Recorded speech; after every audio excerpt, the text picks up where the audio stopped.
Hyper content, Max, de t'avoir pendant 45 minutes. On se connaît bien parce qu'on a bossé ensemble. C'est le premier épisode là qu'on fait comme ça où le principe est hyper simple. Je veux discuter pendant 45 minutes avec des sales que je trouve trop stylés parce que soit ils m'ont vendu des trucs, parce que soit je les connais bien et soit ils m'ont appris des choses. Et toi, je pense que tu fais partie des trois. Tu coches les trois cases. Et du coup, hyper content de t'avoir et ça va être une discussion qui va être intéressante.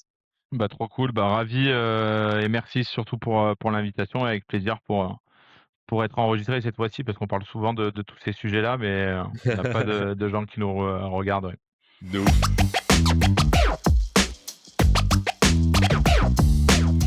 En préparant un peu, Max, je me suis rappelé notre discussion qu'on avait eue, je crois que c'est sur la terrasse d'Akimbo, où tu me disais qu'à la base de la base, toi, tu voulais être expert comptable. Il s'est passé quoi? Il s'est passé quoi? Il s'est passé 2 stages chez des experts comptables Ouais, qui m'ont un peu rebusqué du métier et qui m'ont fait fuir tout ça pour 2 raisons. J'aimais pas trop la saisie comptable au démarrage. Et après, je me suis rendu compte que j'aimais d'autres choses et des horizons complètement différents. Donc, j'ai fait un peu de M&A chez Natixis. J'ai moins aimé ouais, le côté très hiérarchisé. ouais. Et après, Tu m'étonnes figure-toi que ça. j'ai fait un 1er stage en vente où j'ai pas du tout aimé, où j'aurais pu ne pas continuer sur cette approche-là. Donc, pour la faire courte, je faisais de la prospection téléphonique pour placer des saisonniers en hôtellerie-restauration, donc en salle ou en cuisine, en région PACA ou en Corse, pour une ouverture de marché d'une entreprise lyonnaise. OK. L'expérience avait été ce qu'elle était. Et après, j'ai fait mon stage chez Akimbo et c'est là que j'ai commencé à bien aimer la vente avec François, avec toi et tout le monde. Et j'ai appris plein de choses et c'est comme ça que ça a évolué. Mais je pense que Je sais l'expert pas que tu comptable, avais pour fermer la boucle, un stage m'a suffi. Non, 2, je crois. 2 m'ont suffi pour. C'est pas le premier qui m'a fait comprendre. J'étais bien attiré par. On me disait que tu gagneras beaucoup d'argent si tu fais expert comptable. Ah ouais, moi, je me suis dit justement que tu allais répondre en mode expert comptable, on m'avait dit beaucoup d'oseille, mais sales, on m'avait dit encore plus d'oseille et du coup, c'est pour ça que je suis passé là-dessus. Non, non, non, j'ai pas fait que mes choix par rapport à des critères d'argent. Mais globalement, à l'école, on te dit que c'était un métier qui te permettait de bien gagner ta vie, de bien évoluer, et cetera. Ouais. Et dans les faits, il fallait passer par beaucoup, beaucoup d'étapes avant d'en arriver là. Et comme c'est pas quelque chose que j'appréciais, je me suis dit que ça allait être un peu trop long, tu vois, à mon goût. Ouais, OK.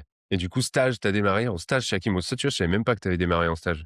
Ouais, stage de fin d'études, D'accord. j'avais arrêté, enfin arrêté, j'avais mis un peu en stand-by mes études pendant 2 ans Ouais. et je les ai repris et j'ai fait trois fois 6 mois de stage, Natixis, BizDev chez, Extravacant, je crois que ça s'appelait à l'époque, ça s'est fait racheter par, Badacan. OK. Et après, 3 ans chez Humain School, Akimbo et là, ça fait 3 ans aussi que je suis chez, Scala, quoi. Trop bien. Et du coup, sur les 6, 7 dernières années, pure vente à fond, c'est quoi pour toi ton rapport à la vente? Ah, le rapport à la vente, il y en a plusieurs. Je dirais que ça dépend des périodes. Je pense qu'il faut trouver des rapports différents en fonction de tes perfs. C'est-à-dire que quand tout va bien, tu as l'impression que tu marches, sur l'eau et c'est dans les moments un peu plus difficiles qu'il faut prendre du recul. Mais le rapport que j'ai, c'est un médecin qui apporte de la valeur. C'est-à-dire un Ouais. médecin qui, quand tu sors du rendez-vous, tu sais pourquoi tu as mal, où tu as mal et qu'est-ce que tu dois changer. Donc ça, pour moi, c'est, une bonne approche de la vente. Et après, surtout sur les sujets liés à la prospection, je le prends beaucoup comme un jeu, parce que sinon c'est trop dur de prendre tout Mmh. pour soi et ça, c'était des conseils qu'on m'avait donnés au démarrage et l'apport de valeur et le fait d'avoir une bonne courbe de résilience et de prendre comme un jeu, je pense que ça te fait gagner du temps, tu prends des raccourcis et cetera. Et nous, tu vois, chez Scala, on a une des valeurs que j'incarne beaucoup, c'est le côté street smart et tu vois, de tout le temps Street prendre des smart. OK. street smart, et le côté de prendre toujours des raccourcis et je pense que dans la vente, bah, il y a certains deals où tu es obligé d'être street smart pour arriver au bout et trouver des idées d'animation, et cetera. On pourra y revenir, Ouais, je suis chaud ouais. de creuser ça. C'est quoi tu vois, si tu avais le dernier raccourci où tu t'es dit: «Ah putain, là, j'ai fait un bon street smart», c'est quoi? J'en ai fait des bons, des très mauvais, le dernier, Ou des 2, hein. heu Au début, ouais, les mauvais, je les ai fait surtout au début. C'était, tu sais, quand tu répondais pas à deux, trois emails, moi j'ai l'impression que tu me répondais plus et que tu faisais exprès et que tu avais pas d'autres sujets. Donc j'envoyais des emails, est-ce que votre adresse mail est-elle toujours active? Et j'avais plutôt des, des balles perdues. Maintenant, je comprends beaucoup mieux ces enjeux et je fais plus les mêmes erreurs. Mais en raccourci de Street Mart, ça va être, tu vois, le côté de, t'as un deal, tu l'as pas signé, mais tu sais que tu vas le signer plus tard. Bah, de le garder en haut de la tête, de bien le nurturer, c'est tout bête, tu vois, mais quelqu'un qui est pas street smart, tu vas pas prendre une minute tous les 3 mois pour apporter un contenu lié à l'actualité ou son business, ou tiens, j'ai Mmh. pensé à toi par rapport à ça. Ça te permet de gagner des points, de prendre, tu vois, on dit tout le temps qu'il faut préparer beaucoup les rendez-vous. Nous, on a une approche chez Scala où on prépare peu les rendez-vous, c'est-à-dire on a beaucoup de data pour nous aider, mais le Ouais, rendez-vous, on le prépare en 5, 6 minutes. Et du coup, bah, tu es obligé d'aller à l'essentiel et de te concentrer sur les points très, très importants. OK. Le côté street smart, ça peut être, tu vois, tu as un sales qui est bloqué, bah, tu fais un email manager pour voir, en mode, complètement informel à la personne: «Bah, j'ai un tel de mon équipe qui me parle beaucoup de vous, mais j'ai l'impression que enfin moi je manque de visibilité sur X ou sur Y, est-ce que je peux débloquer, la situation?» En Je mode, toi, ton boss qui écrit à ton acheteur potentiel. Ouais, et du coup, ce Intéressant. côté street smart, tu vois, de pas vouloir, bypasser les gens ou de prendre des raccourcis très vite, mais de te dire, en fait, comment je vais gagner, beaucoup de temps, en ayant, enfin, passant le moins de temps sur, ce que tu dois trouver, mais avoir au moins un début de solution, et ça permet de gagner du temps et de l'énergie, quoi. Donc dans ce que tu dis, j'entends 2 choses. Il y a le côté, enfin 3 même, il y a un côté un peu pirate. Alors je tente des trucs et puis je vois ce que ça donne. Il y a un côté aussi, je lâche rien, tant que c'est pas même quand c'est no go, je lâche rien, je reviens et cetera. Et le troisième truc, il y a un petit côté raccourci aussi. Tu vois, en mode, tu prends pas forcément le chemin qui est tout tracé pour aller chercher ce que tu as envie d'aller chercher, quoi. Ouais, bah, un exemple très concret, tu vois, bah, chez Akimbo, on avait le process, on sortait très peu du process. Moi, la première fois que j'ai signé un deal, je crois que c'était à 48K à la fin du premier rendez-vous. Enfin, j'étais paniqué, mais je savais pas comment ça allait se passer. C'était une première fois et bah, le street mart, c'est, bah, si tu peux closer ton deal le vendredi, pourquoi t'attends lundi pour le revoir Mmh. et signer un deal? Tu as aussi ce côté-là où il faut tu un sujet dans street mart d'organisation et de priorisation de ton temps qui est très important pour moi. C'est pas parce que ton deal il est très avancé que c'est forcément le plus chaud, tu vois? S'il est le plus avancé dans ton pipe, et des fois, il faut mettre, tes 5, 10 minutes que tu as sur un autre sujet qui auront beaucoup plus d'impact à court terme, quoi. Ça, tu m'as raconté une histoire un jour comme ça je me demande si c'était pas un de tes boss qui avait perdu un deal avec une histoire de mariage, un truc comme ça te parle ça ou pas? Ouais, C'était ouais, quoi ouais, le truc déjà? je sais plus ce que c'était exactement, mais globalement, je crois que il avait eu le go oral, le vendredi ou le jeudi. Le gars partait en mariage et pendant le mariage, il parle avec, je sais plus si c'était la femme, du concurrent ou autre, et qui dit: «Ah bah, mon mari fait ça exactement», et de fil en aiguille, bah, il a perdu le deal, face à quelqu'un qui était même pas dedans au démarrage, quoi. Ouais, donc morale de l'histoire, toujours signer tant que tu peux signer, quoi, et le plus vite Ouais, possible. enfin ça je pense que c'est important, et même, de pouvoir, on avait parlé aussi, mais le côté intense de la vente que tu peux mettre sur certains moments clés de ton deal, et Ouais. donc le fait d'avoir des next steps, rapprochés, de voir des fois, plusieurs personnes dans la semaine. Il y en a qui te disent, de créer des rituels toutes les semaines, donc ça dépend des cycles de vente de chacun. Mais je dirais qu'il vaut mieux des fois, signer un deal, le vendredi et finir un peu plus tard et faire les allers-retours qui vont bien, que le lundi, il peut avoir d'autres, choses qui arrivent, sur l'actualité, sur le business ou autre, et qui peuvent te faire perdre beaucoup plus de temps que prévu, quoi. Ça, c'était un truc, on en avait parlé aussi. Moi, je t'avais dit, alors, oh, il y a de secret pour personne, mais tu fais partie des sales, en plus, qui m'ont closé. Je me suis dit: «Ah ouais, putain, chambé dans le tu vois, dans le processus, tu faisais des trucs que franchement, j'ai pas beaucoup vu ailleurs d'un point de vue, tu vois, animation, énergie et cetera, et qui, du coup, se retranscrivent aussi dans la durée des moyennes de ton cycle de vente. Parce que tu as des paniers moyens qui sont assez élevés malgré tout, et des cycles de vente qui sont vachement, condensés. Et je pense que ça peut être intéressant que tu décrives, Mmh. tu vois, le côté, c'est quoi un peu ton mindset? Premier rendez-vous, dernier rendez-vous, il doit se passer quoi? Et comment toi tu le fais? En mode, street Ouais. smart? Ouais, ouais, bah, c'est pas mal. Donc tu la disqualification qui, moi, peut arriver, au même niveau que la qualification, qui est aussi, importante. Donc dans la disqualification, tes critères de disqualification, ils sont propres à, c'est-à-dire à chaque sales et à chaque business, on a des critères de disqualification, qui sont, différents. Exemple, bah, toi, tu parles à quelqu'un, il te dit qu'il n'enregistre pas ses calls. C'est peut-être Ouais, compliqué, tu vois, ça, c'est un critère de qualification important. ouais, Donc il ou y a des qui veut critères pas. de Et il y a des là, crit ça devient très chaud. il y a des critères de disqualification que tu peux avoir en amont de ton échange, par de la data, par des formulaires, des questions que tu poses en asynchrone, et il y en a que tu vas avoir pendant ton échange. Donc des fois, moi, j'ai été formé chez Scala à plus aller, chercher le no-go que le go au C'est démarrage, quoi donc les ça critères justement que tu as de ouais, disqualification en mode, ça en fait c'est mort, ça rentre pas dans mon pipe? ouais, bah, j'en ai plusieurs, certains que je garderai pour moi, mais d'autres que je peux partager. Tu vas avoir, ton nous, comme on fait de l'outbound, tu as une notion de marché. Si tu me dis que tu Ouais, as 100 comptes, prioritaires, 150 comptes prioritaires et que tu veux pas, enfin, que tu as pas un tiers 2 ou un tiers 3 pour aller chercher des comptes, moins importants. Donc ce qui veut dire que, bah, nous, on va pas avoir vraiment d'impact, parce qu'on va t'apporter vraiment que de la donnée que tu vas activer, manuellement. Et après, en termes d'expansion, nous, de notre côté, bah, il pourra pas en avoir parce que, bah, si c'est ton marché, mondial, on peut pas faire grand-chose de plus. Donc le critère sur le TAM, c'est important. Le critère sur les end buyers. Donc nous, en fonction de qui tu prospectes, on mmh, sait qu'on va pas avoir la même performance et les mêmes cas clients, et cetera. Du coup, ça va être plus, difficile. Après, tu vas avoir le panier moyen pour des raisons de ROI. Donc après, à chaque fois, en fonction des warnings, tu en as un qui peut passer, j'ai un panier moyen faible, mais j'ai du mass market, donc je peux compenser ouais d'accord, OK. par le volume. Et après, tu as la vision de la personne en face et du décisionnaire. Quelqu'un qui veut fonctionner, qu'à la perf, quelqu'un qui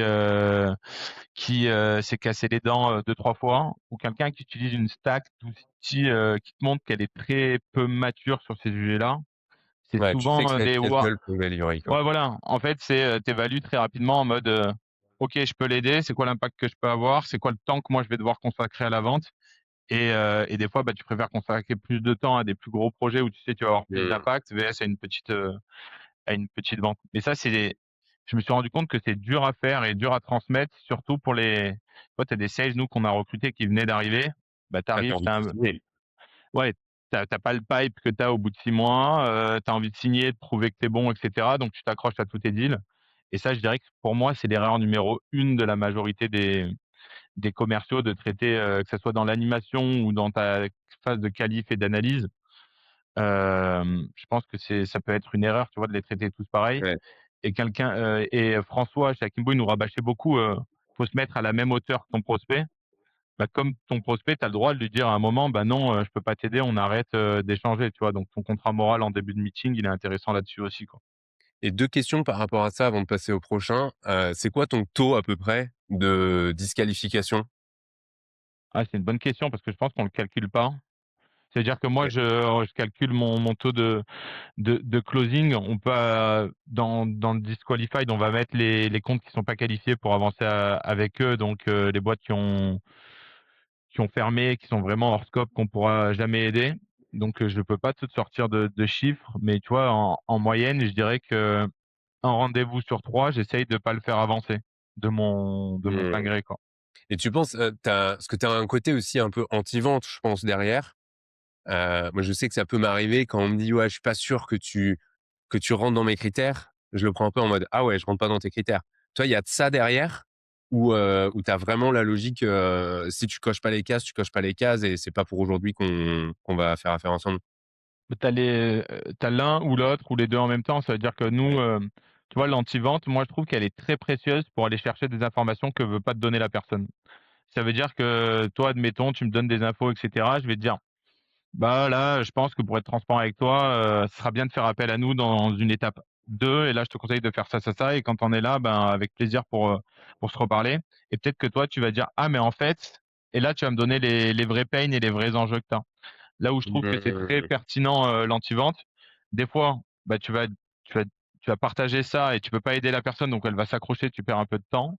C'est l'effet, on va dire, négatif, mais tu marques beaucoup de points, je trouve. Moi, tous les gens où je ferme des deals et je les conseille, tu les rappelles 1 an ou 2 ans après, ils se rappellent de toi et ils ont apprécié le truc. Et après, sur le reste, sur des boîtes où là, tu as fait ton anti-vente plus pour aller chercher de l'information en plus. Bon, c'est à double tranchant parce que des fois, tu peux faire péter ton deal aussi, mais c'est là où la personne te donne pas mal d'informations. Ouais, OK, intéressant. Et tu le fais quand tu disqualifies?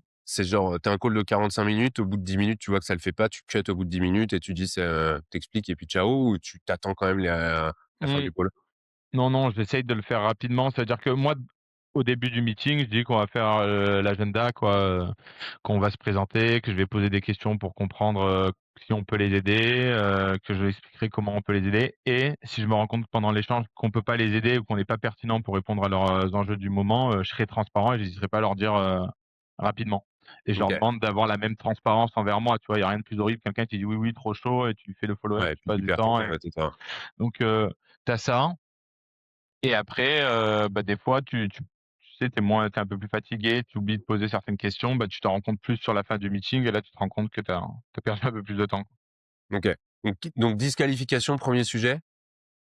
Deuxième sujet?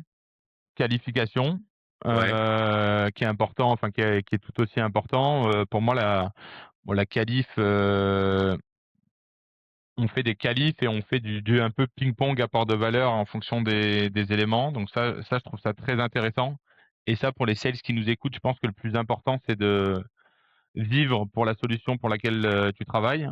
Donc faut pas y penser le jour et la nuit, mais presque. Ça veut dire que plus tu es passionné par ce que tu vends et plus tu as envie d'accompagner des gens là-dessus, bah, plus c'est simple à faire, à s'intéresser, à apporter de la valeur. Ouais. Et après, pour moi, tu as la qualification qui est indispensable au début, mais pendant tout ton cycle de vente, tu vas avoir des phases de qualif parce que tu vas poser des questions, tu vas avoir des objections, tu vas requalifier, et cetera en permanence. Mais moi, je fonctionne avec, j'ai pas de framework attitré. On travaillait beaucoup avec le BE-BDC chez Akimbo. Chez Scala, c'était un mélange de spin et de médic. Et je pense que ce qui est important, c'est de comprendre tous les tenants et aboutissants qui peuvent te faire signer un deal ou te faire péter Ouais. un deal. Et après, bah, d'évaluer comment aller au bout avec la personne. Et plus tu es sur des gros paniers moyens, plus c'est indispensable d'avoir un champion. Il y a un truc que tu as dit qui est hyper intéressant, c'est le côté, énormément de choses évidemment, mais le côté, valeur ajoutée. Je trouve que c'est un truc, tu vois, que personnellement j'entends pas beaucoup. Le côté apporter de la valeur, tu as le modèle value selling évidemment, mais c'est un truc que j'entends pas énormément moi quand je parle de méthode de vente, de qualification et cetera et pour autant ça fait une diff de ouf. Bah, nous, ça fait une diff de ouf. Ça assoit un peu notre crédibilité aussi derrière, parce que bah, plus tu as des personnes qui te conseillent bien en avant-vente, plus tu sais que nous, on a un mix entre, on va dire, tech et service, où on a nos outils et enfin, Ouais, tu le sais bien. Et en gros, tu vas avoir ce côté-là où, bah, dès le début, si tu es pris entre de bonnes mains, VS certains confrères que je ne citerai pas, qui vont avoir une autre approche et d'autres modèles, bah, c'est pas les mêmes échanges que tu peux avoir. Et moi, je suis persuadé que plus ton panier moyen augmente, plus tu es obligé d'être expert de ton sujet et mmh, plus c'est agréable pour l'acheteur. Tu vois, quelqu'un qui s'intéresse à tes sujets, qui à chaque rendez-vous t'apprend une chose, bah, je pense que tu gagnes des points par rapport aux concurrents. Et ouais. moi, je sais que demain, je préfère payer 5-10 en plus si la personne en face, elle va me donner beaucoup plus de confiance et que ce soit sur la réactivité dans tes follow-ups, sur la réactivité quand on te pose des questions, sur les réponses que tu apportes, sur le contenu que tu partages. Tu as aussi plein de choses en dehors du deal qui peuvent jouer sur l'apport de valeur. Et au début, moi, je le faisais plutôt comme ça. C'est plus dur de le faire en live. Au début, tu essayes de le faire dans tes animations de deal, dans les Mmh, vidéos de follow-up, dans tout ce que tu peux faire aussi où tu as plus de temps de préparer tout ça, quoi. hyper intéressant et dernier point. Donc qualif, disqualif, après il y en a plein d'autres, mais je dirais animation du deal. Ouais, moi ça Hem, m'a marqué mec, hein.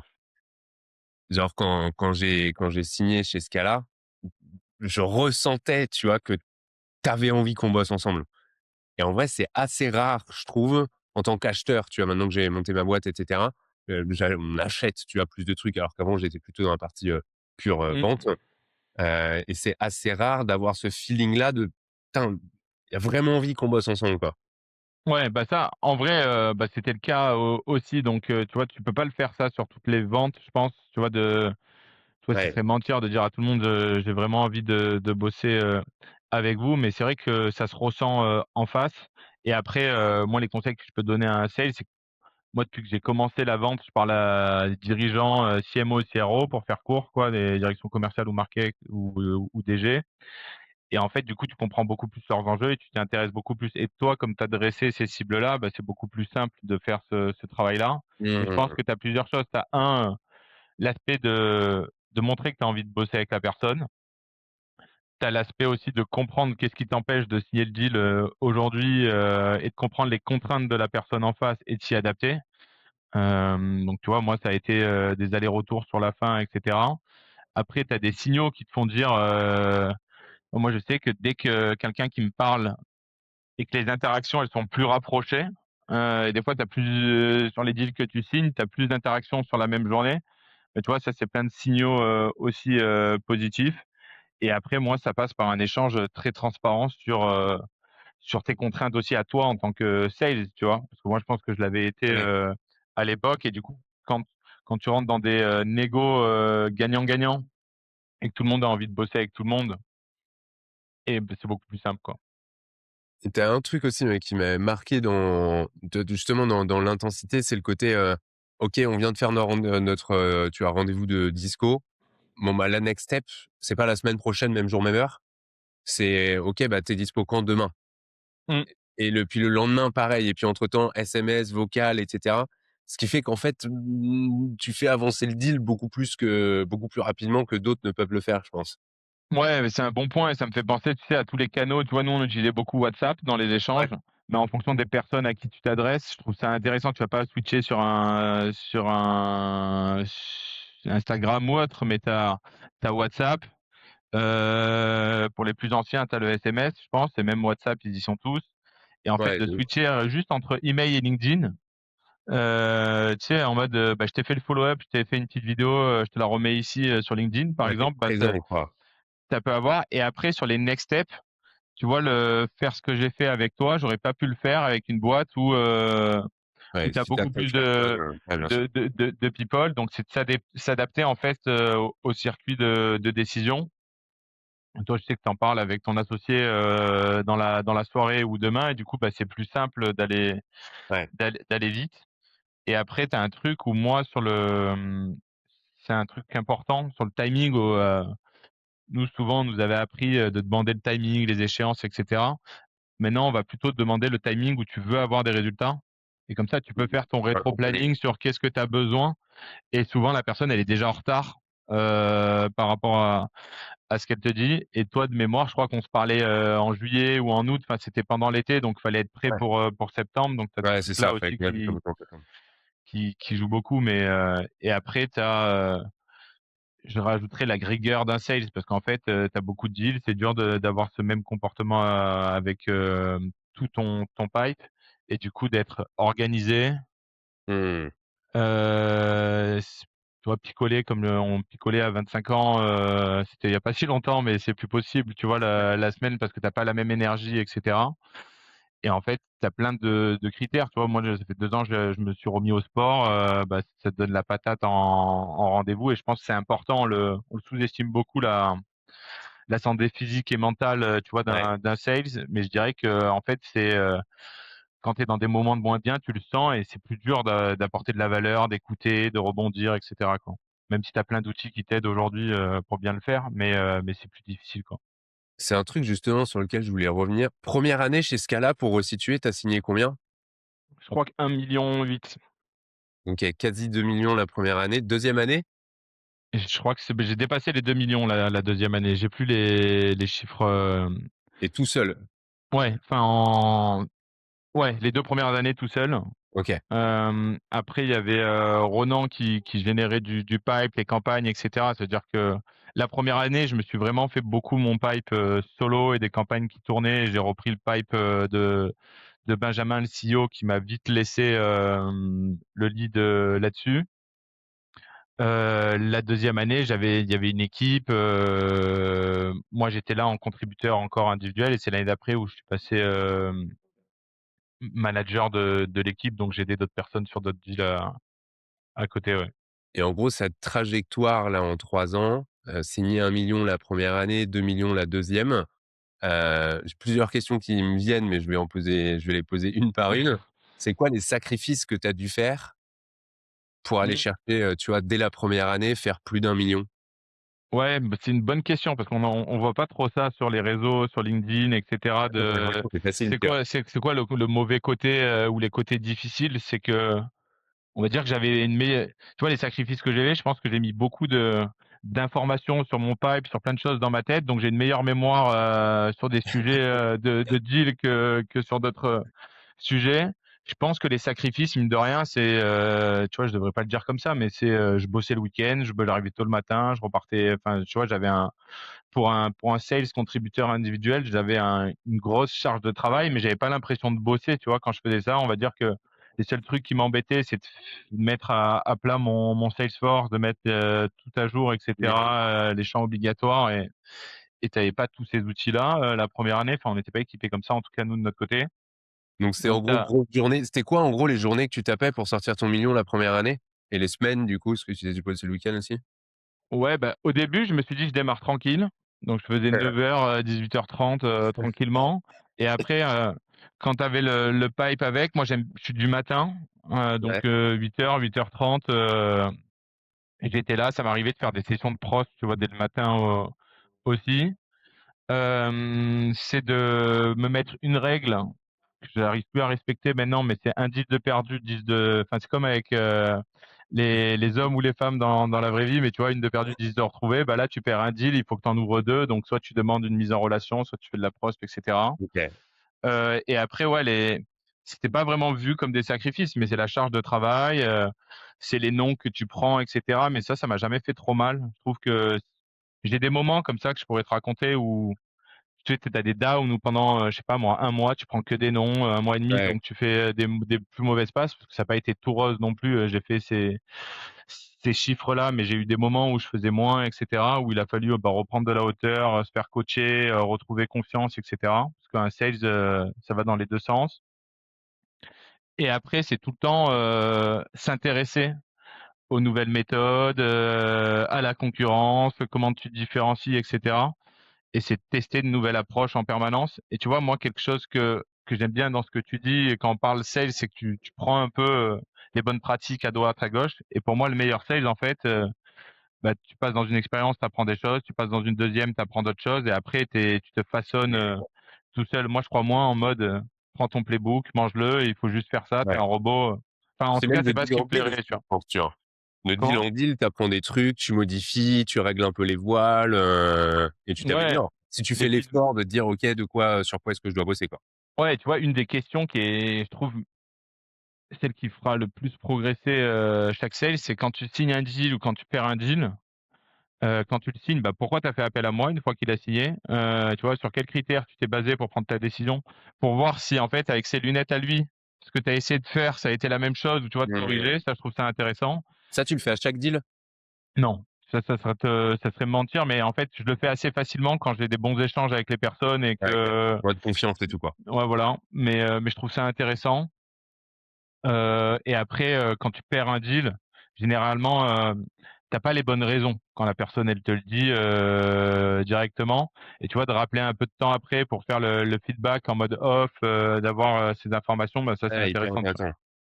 Et du coup, ce qui veut dire aussi que tu mets un peu de côté ton ego de commercial, ton seum, en gros, et Ouais, que tu bah, il reprends le faut, ouais. téléphone en mode: «OK, maintenant j'ai laissé passer le seum et il faut que j'apprenne des choses», quoi. Ouais, c'est ça. Ça, je trouve ça très intéressant, en tout cas. En gros, dans ce que tu dis, tu as le côté, en vrai, bosser énormément, matin, Mmh. soir, week-end. Mais d'un autre côté, tu vois, moi je connais personne qui a signé 1 million en faisant du temps partiel, quoi. Ouais, c'est Hem, ça. Bon, après, je j'ai pas eu ce rythme-là tout le temps, tu vois? Mais oui, c'est important. Soit en fait, tu es très bon et tu as plein d'automatisations qui te font gagner du temps. Moi, à l'époque, c'était pas mon cas, même si maintenant je me suis amélioré sur plein de sujets, grâce et aux gens qui m'entourent, chez Scala, et qui sont beaucoup plus comme ça. Donc soit tu as des hacks et j'y crois moins, quoi, soit tu es très, très organisé et en fait, il y a des moments où il faut savoir faire l'extra mile. C'est tout con, tu vois? Un des sacrifices, c'est, bah, tu pars en vacances quand tout le monde part en vacances, tu vois? Moi, c'est la première année, je pense, depuis que je bosse, là, Ouais, cette année, où je suis parti en Thaïlande, l'hiver et ma copine, à chaque fois, elle me dit: «Mais tu en as pas marre? À chaque fois, on peut pas partir en vacances ouais, au moment où je veux partir en vacances et cetera». Mais mine de rien, tu pars en vacances quand tu sais qu'il y a moins de boulot, quoi et ouais. c'est tout bête, mais tu vois, ça, c'est un sacrifice parce que, bah, c'est le kiff de partir au soleil, quand les autres, Ouais, ton pipe, il part en vacances avec ah toi, ouais, c'est voilà. relou quand Bah, même. écoute, c'est ça, c'est un peu ça. Donc bon. Personne qui va le bosser, quoi. Et tu disais aussi tout à l'heure, on est en mode, en vrai, la vente, c'est des hauts et des bas. Des fois, on signe top, et cetera. Des fois, on prend un mois de tunnel. Je trouve que tu nous racontes ta dernière période tunnel. Tu vois, ça a duré combien de temps? C'était quoi? Et qu'est-ce que tu as fait pour sortir de ce tunnel-là? Ouais, bah, c'est une bonne, question. Moi, j'en ai eu un là en début d'année où en gros j'ai bien tiré fin d'année dernière, du coup un peu fatigué et cetera. Pour te donner un ordre d'idée, j'ai signé quasiment autant, sur les 2 derniers jours du quarter, sur Q1 que sur le reste du quarter, donc j'avais 2 semaines de vacances, au milieu. Qu'est-ce C'est que quoi les j'ai fait? montants juste pour qu'on se rende compte du truc?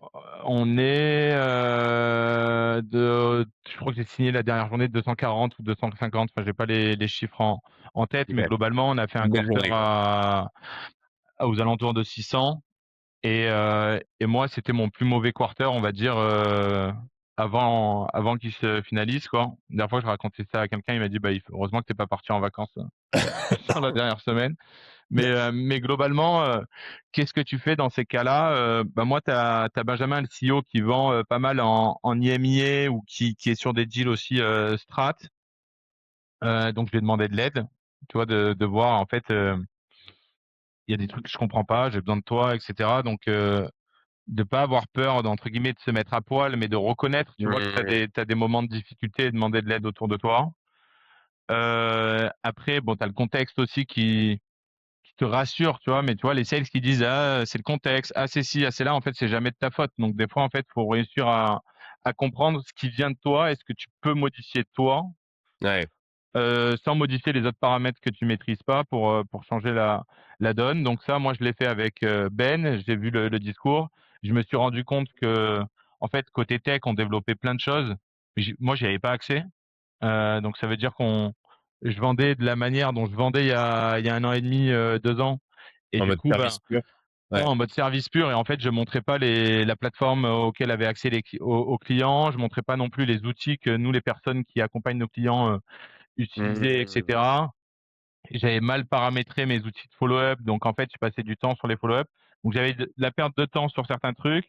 J'arrivais plus à apporter assez de valeur parce que, bah, mine de rien, là, tu vois, la première année, bah, les 1,8 million on les a vendus comme on parle là, hein. Il y avait pas de deck, il y avait pas de ce genre de choses et du coup, en fait, de prendre du recul sur pourquoi ça marche pas, d'analyser un peu tes losses, de demander du feedback autour de toi et après d'analyser un peu tous tes deals et tu vois, moi, mon CEO, il m'a bien rassuré sur déjà, bah, tout ce que j'avais fait avant qui était assez incroyable pour redonner confiance et cetera. 2, on a revu un peu le discours, on a pris du temps, ensemble pour, que moi je prenne la main sur les outils qu'on développait et d'avoir plus de vision sur, qu'est-ce qui est live et cetera, comment on s'adapte là-dessus. Et après, tu as eu un changement de paradigme aussi, c'est-à-dire que moi, tout ce que je raconte chez ce cas-là, le mettre en place comme si j'étais, la personne qui va accompagner le client, je serais pas capable de le faire, mais je comprends tous les enjeux liés à ça. En fait, quand tu vois arriver, tout l'IA, tous les posts où on te dit un peu n'importe quoi sur LinkedIn et tu as l'impression que c'est facile de faire ce qu'on fait, Mmh. bah, du coup, il faut Ouais. prendre du recul et tu vois, recomprendre qu'est-ce qu'on a fait d'incroyable, qu'est-ce qui est difficile en ce moment et se concentrer en fait, j'étais rentré dans la période où, bah, je faisais plus d'anti-vente, je disqualifiais plus mes deals parce que en fait, je m'appliquais pas à ce que je demande aux autres d'appliquer ou à ma Ouais. vision de la vente et ça, bah, c'est lié à un manque de perf. Du coup, tu t'accroches un peu à tout et après, bah, il est revenu avec moi sur quelques meetings. Moi, j'ai revu un peu mon orga dans l'agenda et on a optimisé comme ça et ça, je pense que même optimiser son organisation dans l'agenda, il faut le faire tous les trimestres, tous les semestres aussi. Enfin, tu as plein de Du coup, c'est intéressant, c'est la deuxième fois que tu dis, en fait, faut mettre son ego de côté et aller chercher de l'aide. et tu vois, tu le disais tout à l'heure pour aller chercher les deals lost, les raisons et cetera, et j'ai l'impression que c'est un truc qui revient pas mal, tu vois? Le côté, l'ego, c'est à la fois notre, meilleur ami pour, tenir des négos, tu vas avoir le côté un peu assertif qu'on doit avoir des fois, mais aussi, c'est peut être notre meilleur ami quand au final, on n'est pas bien, qu'on est un peu en galère et qu'il faut le mettre de côté pour dire justement, faut aller chercher les bonnes infos auprès des bonnes personnes pour se faire coacher, quoi. Ouais, c'est ça. Moi, j'ai vu, je pense que j'ai croisé pas mal de sales entre les gens à qui je parle, quotidiennement, les gens avec qui j'ai bossé et cetera, et je pense que d'arriver à mettre son ego de côté et d'apprendre de tout le monde, c'est le plus bénéfique, tu vois? Tu apprends pas que des top perfs. Pour moi, on te dit souvent, «Suis le top perf, fais comme lui» et cetera. Moi, je pense que c'est un mélange de ta Mmh. personnalité, parce qu'il y a des trucs que le top perf va faire que toi, tu oseras jamais faire. Donc ta personnalité, tes méthodes, ton travail, ta rigueur et ton orga. Et après, le fait de comprendre tes personas, comprendre les enjeux auxquels ils font face, d'être curieux sur tous les sujets en dehors de ton deal. C'est-à-dire que moi, en fait, demain, si la personne, elle me dit, moi, mon sujet du moment, c'est coacher les équipes, bah, je préfère faire une passe, te faire la passe à toi, plutôt qu'en fait, Mmh. moi, m'accrocher à ma vente qui est pas prioritaire pour la personne, donc qui va mettre du temps. En fait, tu as Ouais, plein OK. de paramètres, et ça, c'est la qualif qui te dit un peu tout, quoi. OK. Hyper intéressant.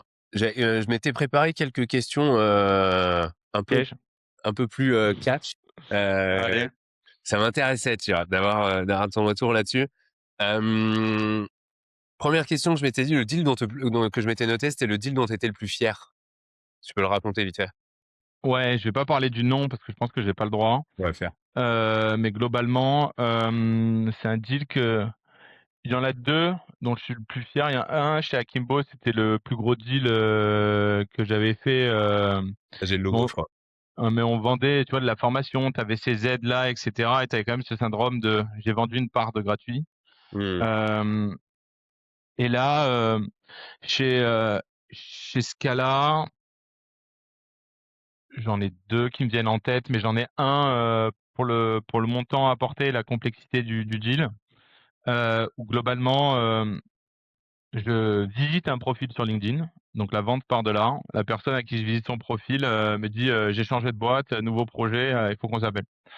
Et j'avais pas Tu envoyé de connaissais message. déjà ce gars-là? Ouais, Ça te OK, j'avais déjà travaillé, avec lui, dans OK. différentes, structures, pour pas trop donner d'indices, et après, du coup, on fait le premier call. Je comprends que dans le brief, on répondait pas au brief, tout simplement. Notre expertise, elle pouvait être très pertinente, mais le périmètre du brief, qui était de la détection de l'opportunité au closing, bah, nous, on couvrait que la détection de l'opportunité. Mmh. OK. Et moi, j'étais en discussion, je commençais à construire un partenariat avec des boîtes sur le sujet, et très rapidement, on les a mis dans la boucle, et du coup, on avait fait une vente à, bah, 3, le client et les 2 partenaires. Et ce que j'ai trouvé très intéressant, c'est la complexité du deal, Ouais, tu m'étonnes. tous les interlocuteurs. Donc on a mis 2 mois pour avoir un go budgétaire, là-dessus, mais on a mis 6 mois pour avoir le go du légal. Donc les OK. légals, ils étaient externalisés, enfin, tu avais plein d'éléments. Combien Heu, d'interlocuteurs au total dans la boucle? je pense que je voyais très régulièrement 5. Mais de OK. personnes que j'ai rencontrées au global, plus de dix, 15. Et tu avais, un champion, tu as eu une détractrice sur la fin du deal qui est arrivée et qui a failli tout faire péter. Hem, donc Les hauts et tu as les plein. bas, quoi. Ouais, voilà, non, mais c'était très intéressant. C'était très intéressant. Et après, moi, j'ai une satisfaction personnelle pour certains deals. Aujourd'hui, Hem, sur celui-là, c'est quoi le montant à peu près? le montant, c'est, en POC, on était à 250 ou 260. Ah, c'est un beau POC, ouais. Ouais, c'est un beau POC, oui. Ouais, ça fait plaisir. C'était le plus OK. beau POC qu'on ait pu faire. Après, le plus important, c'est de valider, ce POC-là, Ouais, et là, évidemment. c'est en cours. Et après, tu vas avoir un 2e deal, c'est on a un concurrent qui est arrivé sur le marché, et qui faisait, une autre chose, avant de faire de l'outbound et globalement, il avait un positionnement assez agressif.